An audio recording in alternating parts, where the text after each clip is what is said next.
आप सभी को एक बार फिर से मेरा प्रणाम। मैं हूं आपके साथ हर्ष भारद्वाज। मुद्दे की बात देख रहे हैं आप, और जब मुद्दे की बात लेकर हम आपके सामने आते हैं तो डंके की चोट पर कुछ सवाल को उठाते हैं। बात करेंगे सियासत के बुलडोजर की, क्योंकि उत्तर प्रदेश में जब से बुलडोजर चलना चालू हुआ है तब से सियासत देखने को मिल रही है। कोई कह रहा है कि सिर्फ मुसलमानों के ऊपर ही बुलडोजर चलाया जा रहा है, तो कोई कह रहा है कि मिट्टी में मिला देंगे उन माफियाओं को जिनका दबदबा समाजवादी पार्टी की सरकार में रहा है। और अब बीजेपी की सरकार है तो क्या माफियाओं का सुपड़ा साफ हो पाएगा, या फिर सिर्फ राजनीति के चक्कर में एक अलग ही तस्वीर देखने को मिलेगी? आज मुद्दा यही उठाएंगे और बात करेंगे मुद्दे की बात में इसी मुद्दे पर। फिलहाल शुरुआत करते हैं बड़ी जानकारी के साथ, क्योंकि खबर इस वक्त की बड़ी आ रही है। बुलडोजर चलना लगातार जारी है। उमेश पाल हत्याकांड के बाद से यूपी में अतीक के गुर्गों की संपत्ति पर बुलडोजर चल रहा है। जानकारी इस वक्त की आपको बड़ी दे रहे हैं। अतीक के शूटर अब्दुल कवी के घर पर भी बुलडोजर चला है। खबर बड़ी है, गुड्डू मुस्लिम के घर भी बुलडोजर चलेगा। आपको बता दें कि गुड्डू मुस्लिम जो अपने थैले में से बम निकालकर वहां पर फेंक रहा था जब उमेश पाल हत्याकांड हुआ, और साथ ही साथ ये भी कहा जाता है कि उमेश पाल को दौड़ाकर गोली मारने वाले गुलाम का घर भी गिराया जाएगा। गुलाम वो जो दुकान पर बातचीत कर रहा था, और उसके बाद अचानक उमेश पाल पर गोलियां बरसा दी गई, और इन सभी पर बुलडोजर यानी इन सभी की संपत्तियों पर बुलडोजर चलता हुआ नजर आएगा। फिलहाल आपको ताजी जानकारी इस वक्त दे रहे हैं कि अभी जो खबर मिल रही है वो अतीक के शूटर अब्दुल कवी के बारे में है कि उसके घर पर बुलडोजर चल चुका है। हम आपको कुछ देर में तस्वीरें जरूर दिखाएंगे, क्योंकि उमेश पाल को दौड़ाकर गोली मारने वाले गुलाम का भी घर गिरेगा। ये आपको जानकारी ताजा दे रहे हैं, क्योंकि राजू पाल जो विधायक रहे, नेता रहे, और उसके बाद हमने देखा किस तरीके से अतीक के गुर्गों की तरफ से जबरन उनसे जमीन को मांगा गया। हालांकि और गवाह थे उमेश पाल जब उनका मर्डर हुआ राजू पाल का, तो और उस गवाह को मार दिया गया। अतीक के गुर्गों की तरफ से काम किया गया, और अब उत्तर प्रदेश की सरकार ये कह रही है कि जिसने भी ये काम किया है उनको हम मिट्टी में मिला देंगे, जो काफी वायरल भी हुआ। लेकिन वो तस्वीर आपको दिखा रहे हैं कि सरेआम किस तरीके से उमेश पाल को गोलियों से भूना गया था, और ये तस्वीर उसकी बानगी है कि उत्तर प्रदेश के अंदर अभी भी क्या माफियाओं का ही राज चल रहा है, क्या अतीक जैसे लोगों का ही राज चल रहा है। लेकिन क्या सवाल ये भी उठाया जाए कि न्याय अब कोर्ट से होगा, या न्याय बुलडोजर से होगा, या फिर न्याय की एक अलग ही तस्वीर देखने को मिलेगी? तमाम ऐसे सवाल हैं जिसको आज हम मुद्दे की बात में उठाने जा रहे हैं, और कुछ देर में खास मेहमान जरूर होंगे। लेकिन उन सवालों को आपके सामने फटाफट से रखेंगे जिन सवालों को हम पूछते हैं और राजनेताओं से जवाब लेने की कोशिश करते हैं, क्योंकि सियासत का बुलडोजर इस वक्त देखने को मिल रहा है, और सियासत बुलडोजर पर अपरंपार हो रही है। आखिर उत्तर प्रदेश में बुलडोजर पर सियासत कब तक होती रहेगी? उमेश पाल हत्याकांड में अभी और कितने खुलासे होने बाकी हैं? सवाल ये भी कि क्या सिर्फ मुसलमानों पर ही बुलडोजर चल रहा है जैसे समाजवादी पार्टी कह रही है? सवाल ये भी कि कब तक माफियाओं का राज उत्तर प्रदेश के अंदर चलता रहेगा? सवाल ये भी कि यूपी की छवि को आखिर किसने बदलने का काम किया? क्योंकि क्रेडिट इस वक्त हर एक राजनेता ले रहा है, क्योंकि समाजवादी पार्टी ये कह रही है कि उत्तर प्रदेश की छवि को बदलने का काम हमने किया, लेकिन इस वक्त योगी सरकार ये कह रही है कि तस्वीरें बदल रही हैं, और 6 सालों में जब से हमारी सरकार रही है तस्वीरों को बदला है, आगे भी बदलेंगे। और जो पुरानी तस्वीर थी वो समाजवादी पार्टी की देन थी, जिसमें सिर्फ और सिर्फ माफियाओं और गुंडों का राज था, ये बात कही गई है। इसी पर आज चर्चा करेंगे। 3 खास मेहमान इस वक्त मेरे साथ जुड़ रहे हैं। मुलाकात आपकी फटाफट से करवाते हैं, चर्चा की शुरुआत करते हैं। इस वक्त दीपक बघेल जी मेरे साथ जुड़ रहे हैं, बीजेपी के स्पोक पर्सन है। दीपक जी, आपका स्वागत कर रहा हूं मुद्दे की बात में बहुत बहुत। डॉक्टर एस के दुबे जी जुड़ रहे हैं, स्पोक पर्सन समाजवादी पार्टी के हैं। एस के जी, आपका भी बहुत बहुत स्वागत कर रहा हूं, आपने समय निकाला। प्रभात त्रिपाठी जी सीनियर जर्नलिस्ट इस वक्त मेरे साथ जुड़ रहे हैं। प्रभात जी, आपका भी बहुत बहुत स्वागत है मुद्दे की बात में। सबसे पहले प्रभात त्रिपाठी जी, मैं आप ही के पास आ रहा हूं। बुलडोजर की कार्यवाही को किस तरीके से आप देख रहे हैं? माफियाओं का राज जो उत्तर प्रदेश के अंदर चला करता था, क्या वो खत्म होने जा रहा है? और बुलडोजर पर सियासत कब तक जारी रहेगी? क्योंकि समाजवादी पार्टी ये कहती है कि न्याय बुलडोजर करेगा या अदालत करेगी। समाजवादी पार्टी ये भी कहती है कि मुसलमानों पर सिर्फ बुलडोजर चल रहा है, लेकिन उत्तर प्रदेश की सरकार कहती है मिट्टी में मिला देंगे। प्रभात जी। देखिए हर्ष जी, इस प्रदेश के अंदर 25 करोड़ की आबादी रहती है, और पुलिस फोर्स इतनी नहीं होती है कि हर व्यक्ति को सुरक्षा दी जाए। समाज चाहता है कि उसको भयमुक्त समाज मिले, मैं पिछले 3 दशक से देख रहा हूं जिस तरीके से यूपी की माफिया, गुंडे, मवाली, जेल के अंदर रंगदारी, वसूली, अपहरण, ये सारी चीजें होती थी और समाज में जिस तरीके से एक माहौल और दहशत का माहौल रहता था कि लोग, बहु बेटियां बाहर नहीं निकलती थी, दुकानदार अपनी दुकान पे व्यवसाय नहीं कर पाते थे। मैं कहता हूं उत्तर प्रदेश के अंदर अपराधियों की कोई जाति नहीं होती है। अगर कोई इसका संरक्षण करता है तो जनता उसे स्वतः खारिज करती है। मैं ये कहना चाहता हूं कि चाहे वो बुलडोजर हो, चाहे मिट्टी में मिला देने वाली बात हो, अगर इन दोनों बातों से समाज में भय समाप्त होता है, माफिया जो है जेल के अंदर जाते हैं, तो इसकी सराहना पूरा प्रदेश करता है। देखिए, ये ऐसे मुद्दे होते हैं, ये माफिया का और अपराधियों का, इसमें जो भी पार्टी अगर राजनीति करेगी इनको बचाने के लिए, तो जनता उसको स्वतः खारिज करेगी। अगर योगी आदित्यनाथ जी ने 6 साल के अंदर उत्तर प्रदेश की तस्वीर बदली है और गुंडे, बवाली और माफियाओं पे कार्रवाई की है कि समाजवादी पार्टी बचाने का काम करती है, गुंडों को समाजवादी पार्टी बचाने का समाजवादी पार्टी हर उस मुद्दे पे खड़ी हो जाती है, चाहे वो आतंकवादियों के मुद्दे हो, चाहे वो मुस्लिमों पे कोई। देखिए, मुस्लिम अपराधी किसी जात का नहीं होता है। विकास दुबे भी मारा गया, अगर उसने अपराध किया था, थाने में घुस के पुलिस वालों की हत्या की गई थी, तो वो किस जाति का था? वो तो ब्राह्मण था। तो ये जो बात करना कि जिस तरीके, देखिए, कोई भी समाज में सरकार का इकबाल और पुलिस का इकबाल तभी होता है जब माफिया की पूरी कमर तोड़ दी जाए। और कितने अगर वसूली हो रही है, ठीक है, एक सवाल लेता हूं, फिर चर्चा को आगे बढ़ाता हूं। इसके लिए आपके पास आ रहा हूं, क्योंकि प्रभात त्रिपाठी जी किसी पार्टी के नेता नहीं है, सीनियर जर्नलिस्ट है। उनकी तरफ से कहा जा रहा है कि अगर कमर तोड़ी जा रही है तो दर्द आपको क्यों हो रहा है?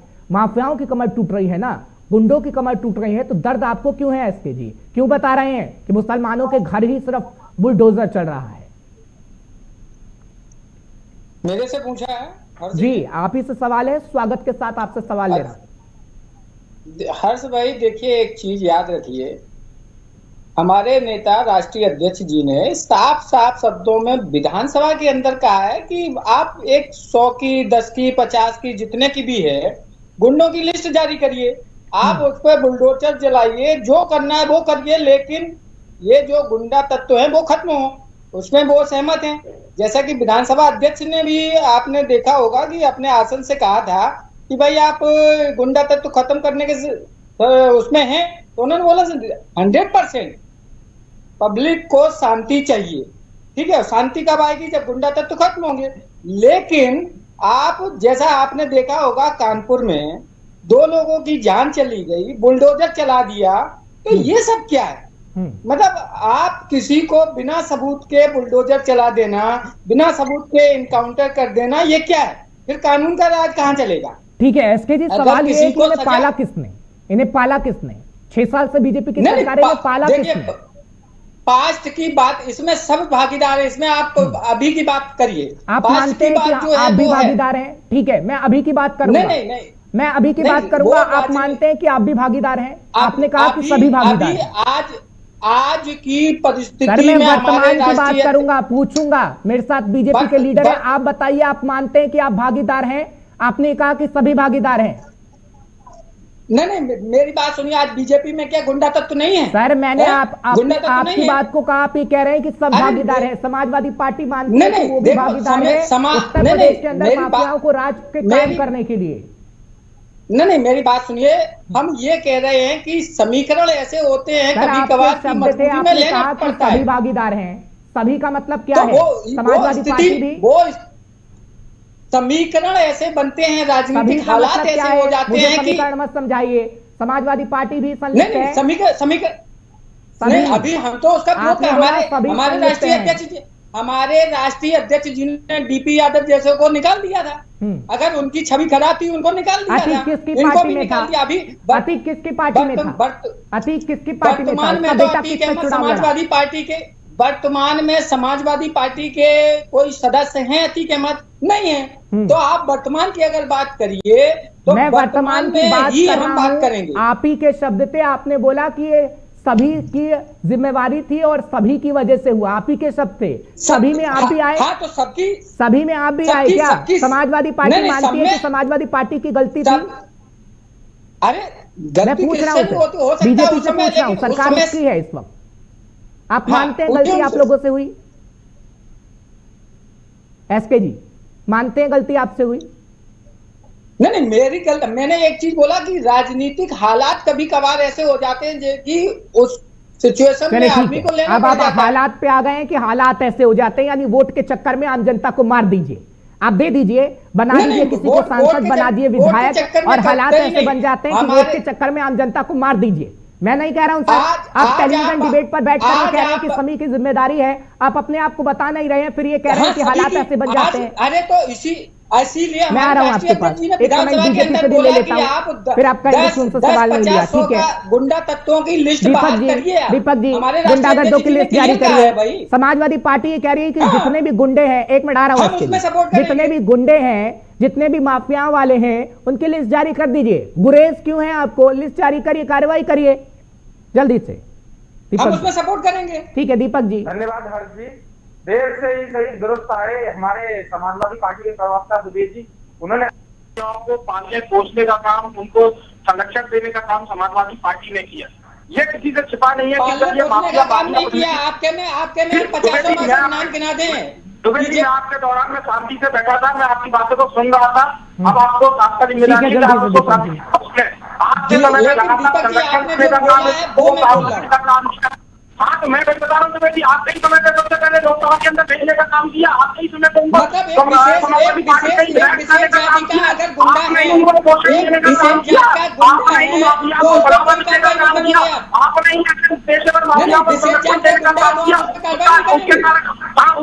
उसी के कारण आज ये परिस्थिति उत्तर प्रदेश के अंदर बनी हुई है कि माफिया सरकार ने किया और उत्तर प्रदेश के यशस्वी मुख्यमंत्री योगी आदित्यनाथ जी ने किया। लगातार हम देखिए हम लगातार माफिया के खिलाफ प्रभावी कार्रवाई करते आए हैं और करते जा रहे हैं। जिन भी माफिया के साथ सवाल किया, समाजवादी पार्टी कह रही है कि लिस्ट जारी करिए, गुरेज क्यों है? उस पर तो किसी ने सवाल नहीं किया। प्रत्येक जिले के अंदर टॉप 10 अपराधियों की लिस्ट पहले भी जारी हो चुकी है और टॉप 10 अपराधियों को एलिमिनेट करने का काम भी उत्तर प्रदेश की सरकार ने किया। अभी तक हम उत्तर प्रदेश के अंदर ऐसे 175 से अधिक दुकान अपराधी है जिसको समाज के बीच में से एलिमिनेट कर चुके हैं। उत्तर प्रदेश की बहादुर पुलिस ने उन्हें समाज के बीच में से हटा दिया। ऐसे 15 से ज्यादा अपराधी हैं जिन लोग जो गैंगस्टरों के अंदर बंद हैं, जिन पर इनाम है, ऐसे लोगों को पुलिस ने जेल की सलाखों के पीछे रखने का काम किया। उसके अलावा जो अन्य अपराधी है, 60,000 से ऊपर ऐसे अपराधी हैं जिनकी संपत्तियों को कुर्क करने का काम किया और वहीं तक मुक्तानंद साहनी जैसे बाहुबली नेताओं की संपत्तियों को कुर्क करके उस पर गरीबों को आवाज देने का काम किया उत्तर प्रदेश की सरकार ने। तो ये समाजवादी पार्टी ये भी कह रही है कि न्याय बुलडोजर करेगा या अदालत? जल्दी से जवाब। देखिए, समाजवादी पार्टी के पेट में दर्द होगा जब इस प्रकार के लोगों पर कार्रवाई होती है, जब उनके सगे संबंधियों पर कार्रवाई होती है, जो उनको लगातार संरक्षण देते आ रहे हैं, ऐसे लोगों पर कार्रवाई होती है। चलिए ठीक है, एसके जी मैं आपके पास आता हूँ। प्रभा जी बस एक मिनट में आ रहा हूँ, कुछ सच्चाई रख देता हूँ, अगर आप उससे अवगत होंगे तो कहीं ना कहीं आप भी मेरी हाँ में हामी भरेंगे। आ रहा हूँ आपके पास प्रभा जी। लेकिन एसके जी, आपको नहीं लगता जब अतीक का बेटा ये कह देता है कि हमारी सरकार आने दीजिए तो सबकी बोलती बंद करेंगे? अतीक का बेटा, समझिएगा, एक मिनट, हाँ, अतीक का बेटा जब ये कह दे कि हमारी सरकार आने दीजिए सबको ठीक करेंगे, समाजवादी पार्टी की सरकार के मेरी पार्टी से एमएलए नहीं है, आप ये जानते हैं वो किस पार्टी से है और वो पार्टी किसको सपोर्ट कर रही है? वो पार्टी किसको सपोर्ट कर रही है वो आपको मीडिया को मालूम है। मीडिया को यह भी तो मालूम है कि समाजवादी पार्टी से अतीक लड़ा था। मीडिया को यह भी तो मालूम है कि अतीक के बेटे कैसे खुलेआम कहते थे कि समाजवादी पार्टी का संरक्षण हमें है।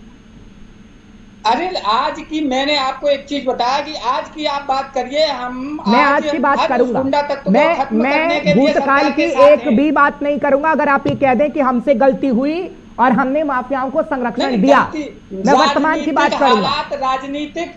राजनीतिक हालात क्या होते हैं वो आप अच्छी तरीके से जान सकते मैं हैं। वही तो कह रहा हूँ ना, फिर आपने वोटरों के इसके चक्कर में आम लोगों को मारने का काम कर दिया। आप कह रहे हैं कि राजनीतिक हालात नहीं, ऐसे बने वोटरों को कि हमें मारने का अतीत चक्कर को नहीं, उतारना वोटरों पड़ा, को क्यों मारेंगे अतीत को भाई? भेजना पड़ा, वोटर हमें तो मेरा सदन के अंदर भगवान है। अतीत को भेजना पड़ा इसलिए ताकि हमें वोट मिल सके, डरा के वो लोगों के वोट हासिल कर पाए। ये राजनीतिक हालात बने थे उस वक्त क्या? ये राजनीतिक हालात बने थे। वोटरों के लिए देखो, वोटर तो मेरा भगवान है, हर पार्टी के लिए वोटर भगवान है, तो वोटर शुक्र अगर है दुखी होगा भगवान तो की कैसे याद काम तो आई करेगा? आपको। अब आ रहा हूं प्रभात जी मैं आपके पास। प्रभात जी, क्या ऐसा नहीं होता था, एक मिनट आ रहा हूं आपके पास। प्रभात जी, क्या ऐसा नहीं होता था? हमने तो कई तस्वीर देखी है ना, जब एक माफिया राज, एक ऐसा व्यक्ति जिसने कई मर्डर किए हो, वो खुलेआम कहेगा कि हमारी सरकार आने दीजिए, बता देंगे।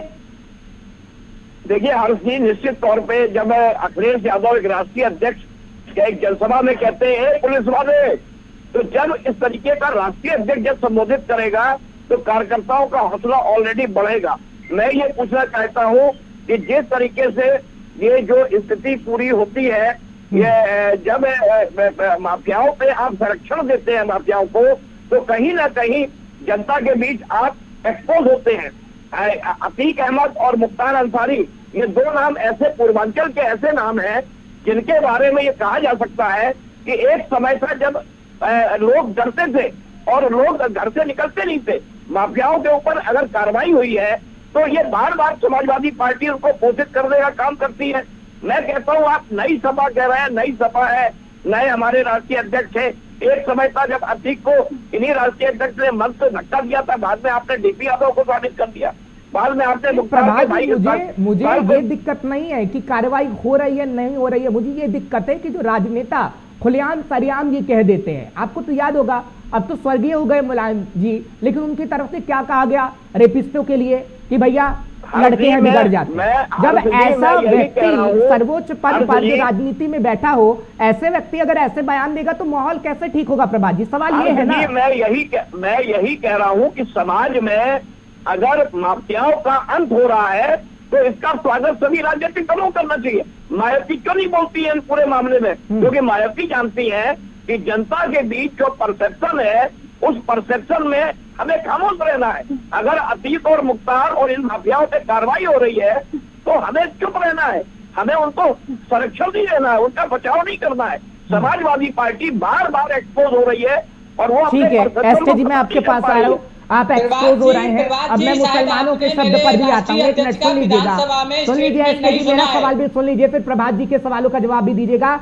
आप ही कह रहे हैं कि सिर्फ मुसलमानों के घर पर बुलडोजर चल रहा है। अरे कोई जात होती है क्या अपराधियों की? मुझे ये बता दीजिए। अगर मैं बात करूं शफीकुर रहमान की, वो कह रहे हैं मुसलमानों पर सिर्फ बुलडोजर चला रहे हैं। अखिलेश यादव ये कह रहे हैं। अरे भाई, गुड्डू मुस्लिम क्या प्रसाद पाग रहा था क्या? गुड्डू मुस्लिम बम चला रहा था। जवाब कहा है कि मैं गोली नहीं चलाता हूँ, बम चलाता हूँ। क्या वो कोई प्रसाद बांट रहा था प्रयागराज में? गुड्डू मुस्लिम क्या कर रहा था? दूसरे जात के या धर्म के गुंडे तत्व हैं, उन पे कार्रवाई क्यों नहीं हो रही है?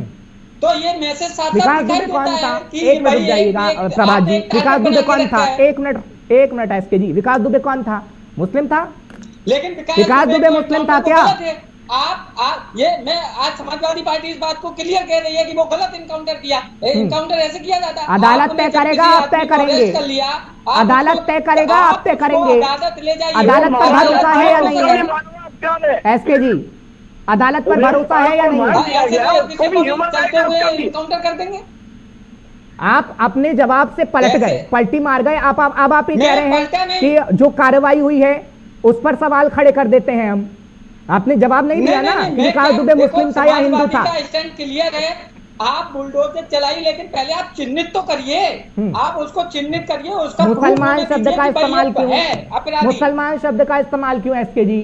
क्या आपको मंडल कमंडल वाले वक्त याद आ गए हैं क्या कि कैसे हम उस आबादी को साध लें जो दलित हो, उस आबादी को साध लें जो मुस्लिम हो? इसलिए रामचरितमानस पर भी आप सवाल खड़े कर रहे हैं और हटाते नहीं है स्वामी प्रसाद मौर्य को। नहीं हर्ष भाई, वो इसलिए कि जो दूसरे अपराधी हैं, आप भी देख रहे हैं, आपने पत्रकारिता में आपको इस बात को उठाना चाहिए कि जो दूसरे अपराधी है वह फल फूल रहे हैं। तो ये साफ संदेश जा रहा है। जात की बात क्यों आई सर? मैं दूसरे अपराधी के लिए पूछूंगा ना, बीजेपी के प्रवक्ता मेरे साथ हैं। मुसलमान शब्द का इस्तेमाल क्यों कर रहे हैं आप? इसका प्रूफ ये होता है कि आप अगर लिस्ट जारी कर दो, समाजवादी पार्टी सर आप फिर लिस्ट पे चले गए हैं। मैं लाइव डिबेट में आपसे पूछ रहा हूं भैया, करोड़ों दर्शक देख रहे हैं, आप बताइए ना विकास दुबे मुसलमान था क्या? आप कह रहे हैं कि कार्रवाई सही नहीं हुई, आप ही बताइए विकास दुबे मुसलमान था या नहीं? विकास दुबे का इनकाउंटर गलत तरीके, देखो विकास दुबे मुस्लिम था या हिंदू था? एसके जी, अरे विकास दुबे हिंदू था या मुस्लिम था? और जो कानपुर में विकास दुबे हिंदू था या मुस्लिम था? ये क्या, ये सही था? बात को मत घुमाइए।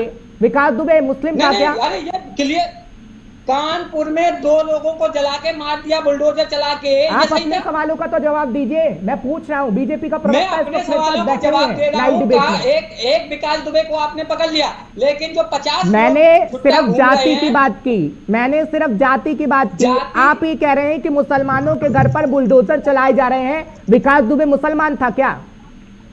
अरे मैं आपसे बोल रहा हूँ कि एक आप पकड़ के बैठ गए। सर आप एक शब्द तो कहिए, मैं हट जाता हूँ उस पर। समस्या ये मैं है उस पर से हट जाता हूँ। आप बता दीजिए वो मुसलमान था, आप बता दीजिए वो मुसलमान था। मुसलमानों पर सर राजनीति जो आप करते आए हैं ना, यही नतीजा है कि लोग आपको नकारने का काम करते हैं। ये ताकत नहीं है कि आज उत्तर प्रदेश के अंदर जाके देखिए, मुस्लिम बहुल वाले इलाके में कमल खिल रहा है। उत्तर प्रदेश से किस सरकार में बीजेपी है, ये आपकी गलतियों का नतीजा है। दीपक जी मैं आपके पास आ रहा हूँ। दीपक जी समाजवादी पार्टी ये कह रही है कि जो भी आप कर रहे हैं वो गलत तरीके से कर रहे हैं। विकास दुबे की गाड़ी पलटी तो गलत तरीके से पलटी, इस वक्त बुलडोजर चल रहा है तो गलत तरीके से चल रहा है। मिट्टी के में मिला देने वाली बात आप कह रहे हैं, तो आखिर कैसे खुलेआम सड़क पर किसी को गोली मार दी जाती है? दीपक जी हर्ष भाई देखिए, आपकी लगातार उत्तर प्रदेश की सरकार से प्रभावी कार्यवाही माफिया की तरफ हो रही है। जिस प्रकार का दुस्साहसिक कदम माफिया ने उठाया तो उसको माकूल उसी प्रकार से जवाब भी लगातार देने का काम उत्तर प्रदेश की सरकार और उत्तर प्रदेश की बहादुर पुलिस लगातार करती जा रही है। वहीं पर जो समाजवादी पार्टी के प्रवक्ता है वो लगातार कभी तुष्टीकरण की राजनीति करने के लिए, मुस्लिम तुष्टीकरण के लिए इतना डूब गए कि वो किसी प्रकार से उनको बचाने का जो कुछ प्रयास कर रही है उसमें लगी हुई है।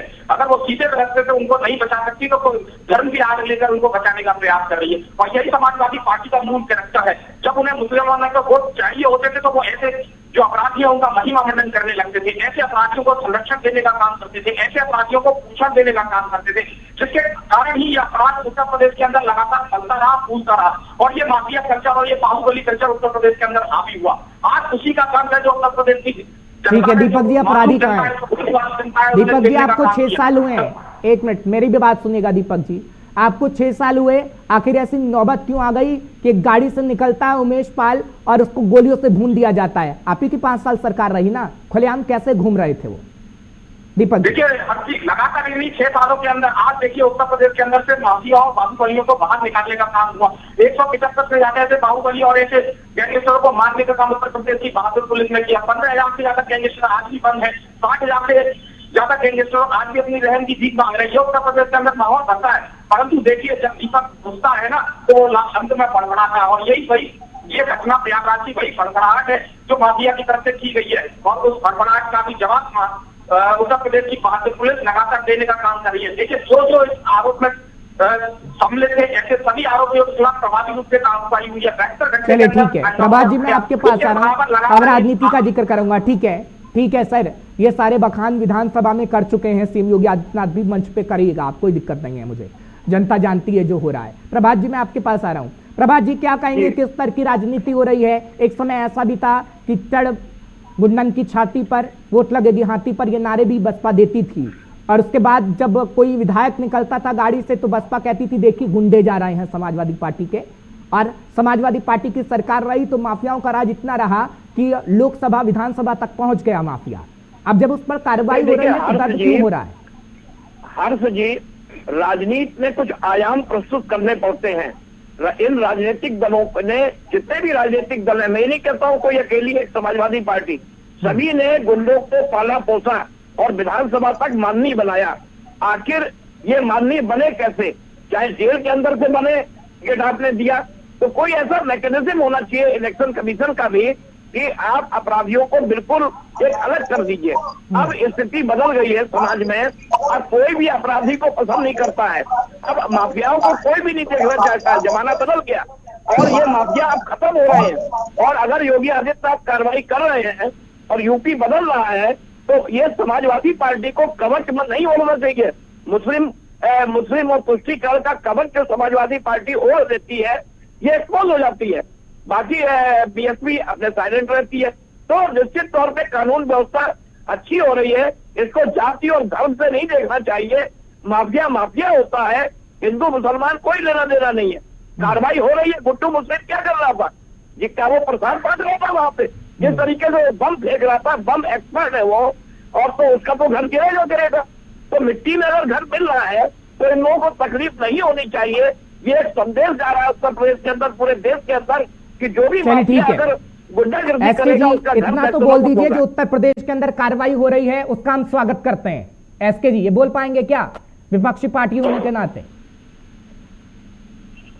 एसके जी, आप कार्रवाई हो उसका समर्थन करेंगे, मैं ये बोल रहा हूँ, लेकिन वो एक रूप तो होने दो कि वो गुंडा है। आप उसको गुंडा सिद्ध कर दो कानून के हिसाब से। आप अरे साहब, एक मिनट, वो तस्वीर, एक मिनट रुक जाइए। आप कैसे कह रहे हैं सर कि वो गुंडा नहीं है? गुड्डू, जिसका नाम अभी ले रहे हैं, गुड्डू मुस्लिम, वो बम फेंक रहा है सर, बम फेंक रहा है। आप कह रहे हैं कि वो गुंडा नहीं है? नहीं, मेरी बात आप पूरी समझिए। मैं क्या बोल रहा हूँ, कानून किसके लिए बना है, अदालतें किसके लिए बनी है? मतलब जो तस्वीरें सामने आ रही हैं वो बम झोले से निकाल रहा है। तस्वीरें भी हम चला रहे हैं सर। जो बम झोले से निकाल रहा है, बम फेंक रहा है, गोली चला रहा है, उसको जब तक कोर्ट गुंडा नहीं कह देगा हम गुंडा ना कहें, जब तक कोर्ट गुंडा ना कह दे, जब तक एक वरिष्ठ पत्रकार गुंडा ना कहे, जब तक परिवार जिसके परिवार का सदस्य चला गया वो उसे गुंडा ना कह दे, जब तक वो गुंडा नहीं। आप क्या बात कर रहे हैं? आपको ये कहना चाहिए था आरोपी है, अदालत तय करेगा कि भैया उस पर आरोप क्या है। आप कैसे कह रहे हैं कि आप उसे गुंडा नहीं कहेंगे? क्या है वो? नहीं, मैं क्या बोल रहा हूँ, कानून के तहत की गई हर कार्रवाई का हम स्वागत करेंगे। तस्वीर झूठी है, तस्वीर झूठी है। हम तो ये बोल रहे हैं कि कानून के तहत तस्वीर झूठी है एसके जी, तस्वीर झूठी है या नहीं? तस्वीर झूठी है। सदाकत और अखिलेश के रिश्ते क्या है? सदाकत और अखिलेश के रिश्ते क्या है जो फोटो मिली है? अरे भैया, बीजेपी का एमएलए उसके साथ किस तरीके से बैठा है वो आप बात नहीं करेंगे। ये रिश्ता क्या लाइव डिबेट में ये आप दर्शा रहे हैं। एक मिनट प्रभाकर जी, मैं आपके पास आ रहा हूँ।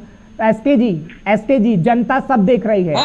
जब आप ये कह देते हैं ना, सुन लीजिए एसके जी प्लीज, मेरी भी सुनिएगा, मैं आपसे सम्मान के साथ बात कर रहा हूं। जब आप लाइव डिबेट में ये कह देते हैं ना कि जो बमबारी कर रहा है आप उसे गुंडा मत कहिए जब तक कोर्ट तय नहीं करेगी, जब तस्वीरें सामने आ रही हैं। जब आप लाइव डिबेट में ये कह देते हैं कि भैया जो भी कार्रवाई हो रही है वो सही नहीं हो रही है, आप लाइव डिबेट में कह देते हैं कि हाँ राजनीति मजबूरियां होती हैं, जब हमें गुंडों को लेना पड़ता है अपनी पार्टी में तो शर्म आती है सर, मुझे शर्म आती है। नहीं, मैंने क्या बोला है? पास्ट की बात आप मत करिए, पास्ट की बात आप मत करिए, करंट की आप बात करिए। करंट में हमें कौन सी पार्टी ऐसी है?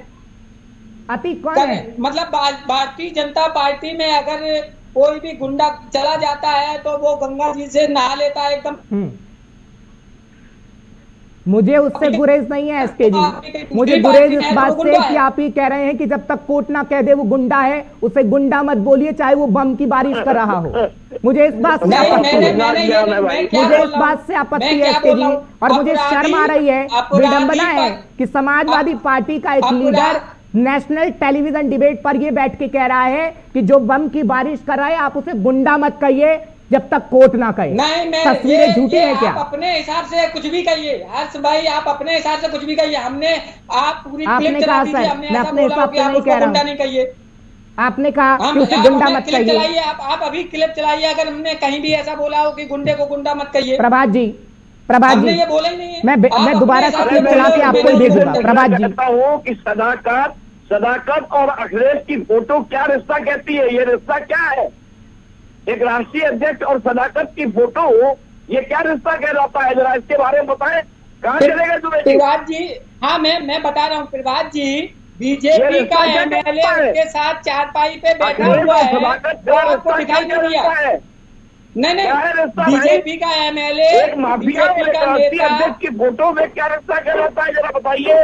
अरे मैं बता रहा हूँ, ठीक है प्रभात जी, सुन लेते हैं ये रिश्ता क्या कहलाता है, बता रहे हैं। वो आपको दिखाई नहीं दिया है, लेकिन कोई भी आदमी, हिंदुस्तान का कोई भी आदमी किसी भी राष्ट्रीय अध्यक्ष के साथ, किसी भी नेता के साथ फोटो खिंचा सकता है, लेकिन जिस तरीके से बीजेपी के नेता के साथ वो चारपाई पे ठीक है, ये सवाल भी आपसे उस रिश्ते को आप क्या कहेंगे? ले लेता हूँ, सवाल भी ले लेता हूँ आपसे। बीजेपी के लीडर मेरे साथ हैं, आपकी दूरी हो जाएगी शिकायत। दीपक जी जवाब दीजिए भाई। हाँ। आपके नेता के साथ भी तो फोटो है। दीपक जी जल्दी से जवाब दीजिए, फिर मैं राजनीतिक मजबूरियों पर आ रहा हूँ। देखिए हरजी, मैं पहले दुबे जी के पहली बात से जवाब देता हूँ। दुबे जी को स्पष्ट रूप से दिखाई नहीं दे रहा कि सीसीटीवी के अंदर जब मोहम्मद गुलाम और गुड्डू मुस्लिम को साफ साफ स्पष्ट रूप से पूरे भारत की जनता ने देखा है, हर कोई उसे देख के समझ सकता है कि ये गोलियां कौन चला रहा है। गोलियों को भी बमों को फूलों की तरह फेंका जा रहा है, वहां पर लगातार और फायरिंग हो रही है। कोर्ट के बाद में उनको संतुष्टि करके जब कोर्ट उनको ऑर्डर कर देगा उसी के बाद कार्रवाई होगी। देखिए प्रभावी रूप से कार्रवाई करने का काम तो उत्तर प्रदेश की सरकार लगातार कर रही है, उनकी पहचान हो चुकी है। फोटो पर आइए, जल्दी से फोटो पर आइए, तो मैं राजनीतिक लाभ की बात करता हूँ। फोटो पर आइए जी। देखिए, और लगातार ये पहला फोटो ऐसा नहीं है जो इनका पहला फोटो हो। इससे पहले भी आतंकियों के पिताजी के साथ में मोहम्मद बीजेपी के लीडर के साथ की फोटो की बात कर रहा हूं मैं। समाजवादी पार्टी से सवाल पूछूंगा ही, आप बताइए।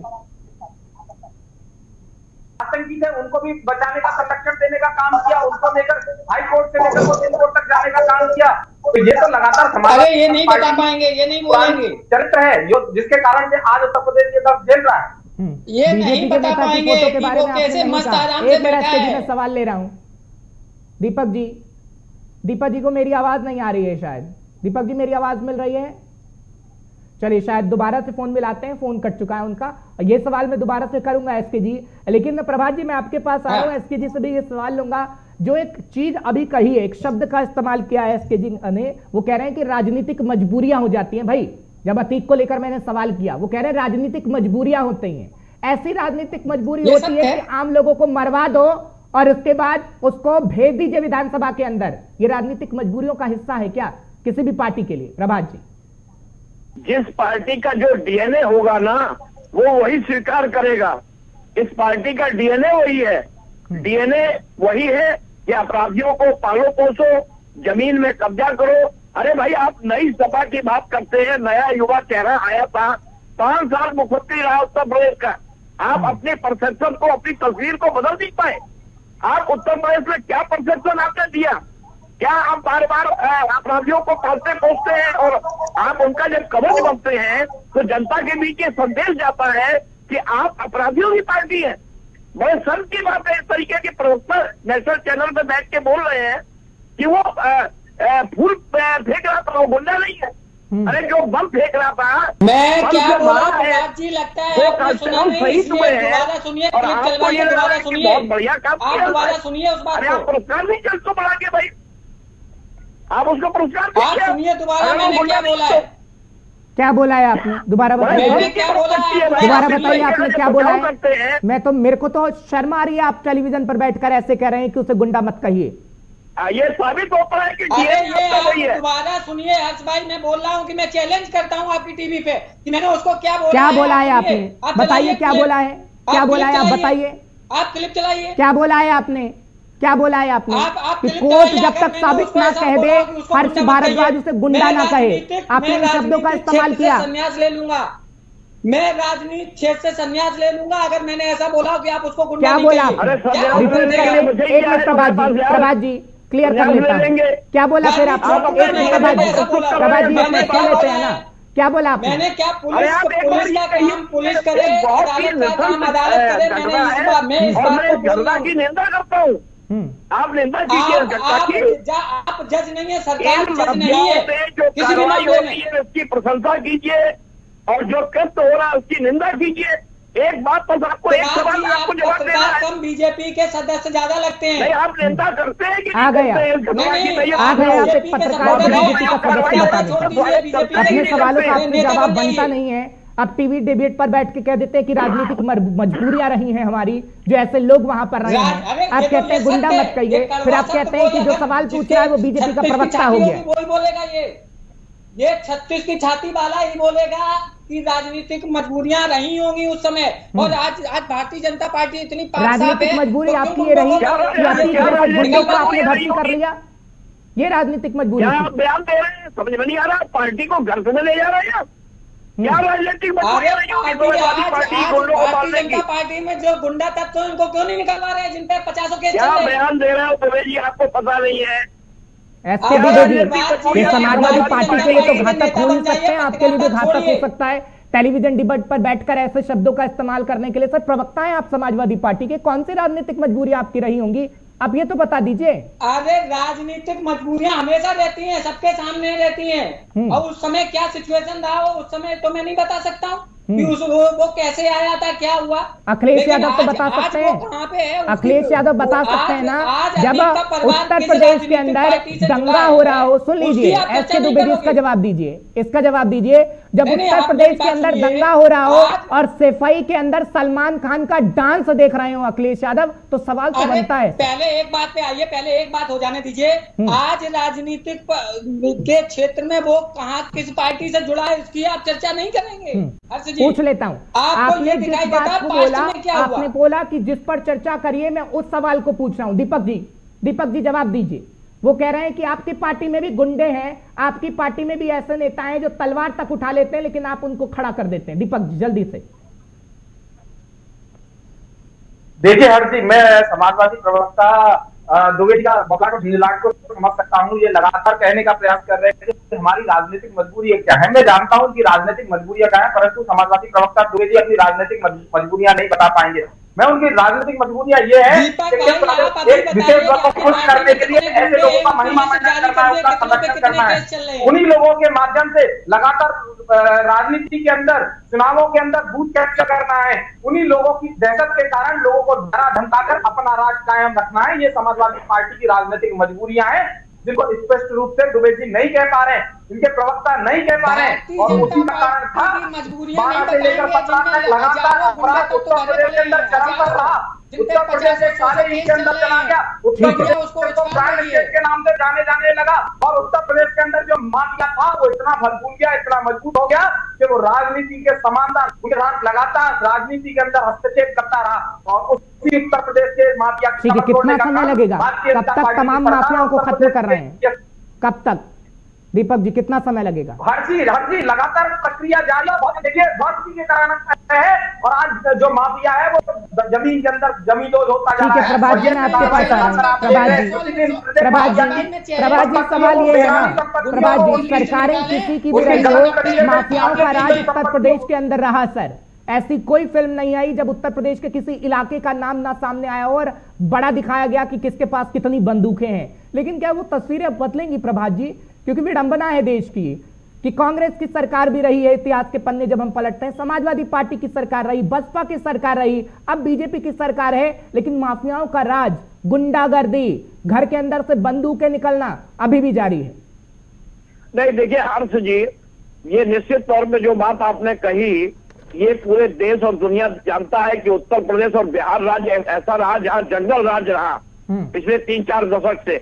लेकिन अब स्थितियां बदल रही हैं, जो ये आपको वेपन्स दिख रहे हैं अब तो बहुत कम हो गए हैं। पहले तो हर घर में बंदूकें और कट्टे हुआ करते थे, कट्टे लेके लोग चलते थे। एक सवाल और प्रभात जी, क्या एसके दुबे जैसे और स्वामी प्रसाद मौर्य जैसे ही लोग समाजवादी पार्टी को डुबोने का काम करेंगे? प्रभात जी, हर्ष जी, एक बात मैं और कह दूं, अगर योगी आदित्यनाथ की ये कार्रवाई गलत होती, मिट्टी में मिलाने वाली या बुलडोजर वाली, तो देश का सुप्रीम कोर्ट बैठा हुआ है, देश का हाई कोर्ट बैठा हुआ है। सुप्रीम कोर्ट के चीफ जस्टिस सुधा संज्ञान ले सकते थे, हाई कोर्ट के जज ले सकते थे। देखिए, ये जो बार बार ये कवच पहुंचते हैं, ये हिंदू मुसलमान का और ये अपराधियों को बचाने का। एसके दुबे जी इस बात को मानते हैं, मैं वाइंड अप कर रहा हूँ, एसके दुबे जी इस बात को मानते हैं कि अतीक खुद कहता है कि भैया डर लगता है उत्तर प्रदेश जाने में, गुजरात की जेल के अंदर ही रखिएगा। ये तस्वीर बदल रही है। सर, आपके जमाने में अगर ये तस्वीर बदलती, जब आपकी सरकार थी, तो सवाल में डंके की चोट पर पूछता बीजेपी से।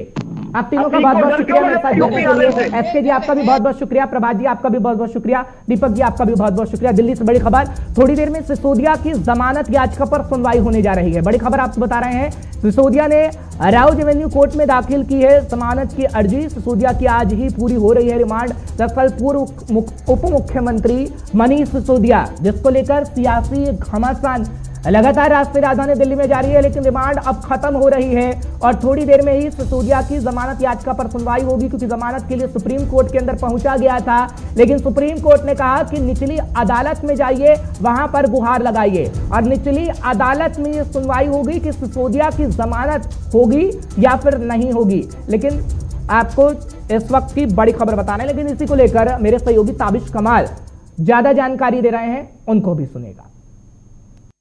दिल्ली में हम सीबीआई मुख्यालय के बाहर है, जहां पर आज मनीष सिसोदिया की राउज एवेन्यू कोर्ट में पेशी होनी है। आपको तस्वीरें दिखाते हैं, धारा 144 यहां पूरे इलाके में लागू है। ऐसे में उम्मीद ये जताई जा रही थी कि आम आदमी पार्टी के कार्यकर्ता यहां पहुंच सकते हैं और पिछली बार की तरह भी हंगामा किया जा सकता है, लेकिन ऐसे में पुलिस पूरी तरह से मुस्तैद है। तमाम जो आला अधिकारी हैं और सुरक्षा एजेंसियां हैं वो तैयार नजर आ रही हैं। अगर आप तस्वीरों में देखें तो तमाम जो सुरक्षा का अमला है, आला अधिकारी हैं, वो लगातार यहाँ पर बने हुए हैं और जो निगरानी है, कड़ी निगरानी यहाँ पर की जा रही है। सीबीआई हेडक्वार्टर के बाहर कड़े सुरक्षा के इंतजाम किए गए हैं। उम्मीद ये जताई जा रही है कि लगभग 2 बजे के करीब यहाँ से मनीष सिसोदिया को लेकर के जाया जाएगा, लेकिन उससे पहले इस पूरे रोड को बंद किया गया है और साथ ही सुरक्षा के कड़े इंतजाम किए गए हैं। यही जो बिल्डिंग आपको तस्वीरों में दिखाई दे रही है, दिल्ली का में सीबीआई हेडक्वार्टर है, जहां पर इस वक्त मनीष सिसोदिया है। उनको यहां से राउज एवेन्यू कोर्ट लगभग 2 बजे के करीब लेकर के जाया जाएगा। आज उनकी जमानत अर्जी पर भी सुनवाई होनी है।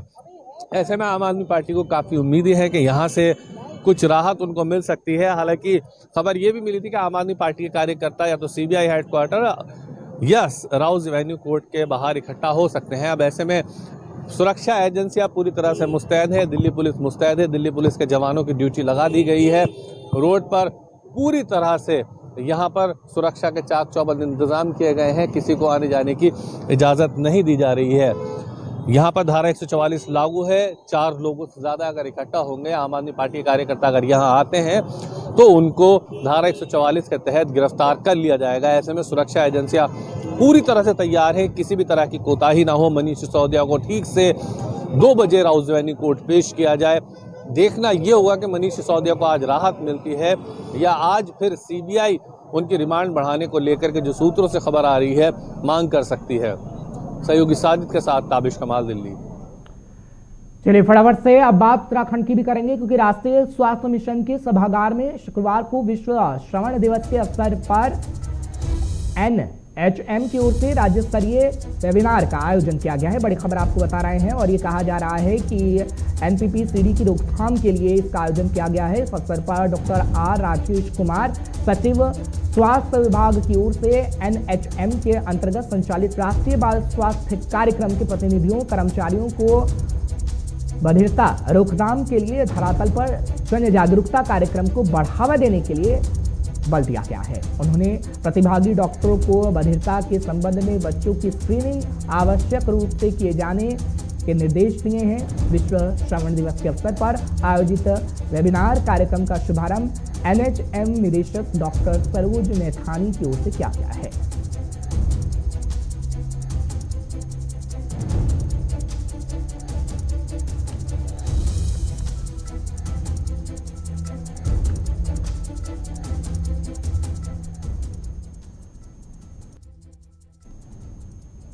चलिए फिलहाल वक्त हो गया है आपसे अलविदा लेने का, लेकिन कल ठीक 11 बजे फिर आपके सामने हाजिर हो जाएंगे। मुद्दा आपसे जुड़ा हुआ होगा और मुद्दा बड़ा होगा। राजनेताओं से सवाल पूछेंगे डंके की चोट पर। फिलहाल के लिए मुझे इजाजत दीजिएगा। देखते रहिए J24 7।